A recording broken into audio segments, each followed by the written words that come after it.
Good morning friends. பகவான் சரந்திரன் சாவித்ரி ஒரு மந்திர திறவுகோள் பாகம் 5 தொடர்ச்சி. சூட்சுமான தொட்டறிய முடியாத ஆன்ம வெளியின் எல்லைகளின் வழியாக பயணித்து பின்னர் மனோன்மனை வெளிகளை கடந்து ஜட உலக எல்லைக்குள் நாரதர் பிரவேசிக்கிறார். உணர்வற்ற ஜீவனின் கண்டுபிடிப்புகளும் கண்மூடித்தனமான இயந்திரத்தனமான ஆற்றலின் செயல்பாடுகளும் நிரம்பிய ஜட உலக எல்லைகளுக்குள் அவர் வருகிறார்.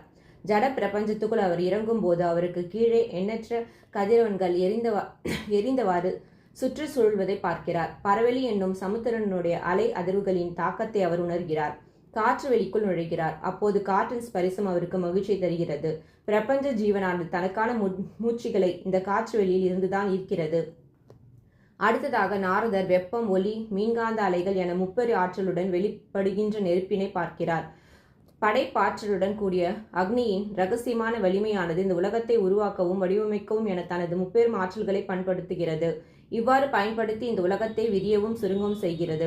அக்னியின் எண்ணற்ற ஒளி சிதறுகள் கொண்ட அலையானது விண்வெளி நடனம் புரிகின்றது. அது ஒரு வடிவத்தை, ஒரு கட்டமைப்பை உருவாக்கி உலகத்தின் அஸ்திவாரத்திற்கு, அதன் முன்மாதிரி வடிவமைப்புக்கு தேவையான அடிப்படை அம்சங்களை தோற்றுவிக்கிறது. அக்னியின் பிரகாசமானது நட்சத்திரங்களாக வடிவெடுத்து அவற்றின் ஒளிக்குள் வெடித்து உட்புகுந்து கொள்கிறது. ஜட உலகத்துக்குள் பிரவேசும் நாரதர் வாழ்வின் சாராம்சத்தையும் மரணத்தின் சாராம்சத்தையும் உணர்கிறார். ஜடத்தின் அடர்த்தியான தன்மைகளுக்குள்ளும் இங்குள்ள வடிவங்களின் தெளிவற்ற ஒருமை உணர்வுகளுக்குள்ளும் உட்புகும் அவர் உணர்வற்ற ஜடத்துள் ஊமையாக உறங்கி கிடக்கும் பேரிரை ஜீவனின் அடையாளத்துடன் ஒன்றி போகிறார். He beheld the cosmic beings at his task. His eyes measured the spaces, gauged the depths.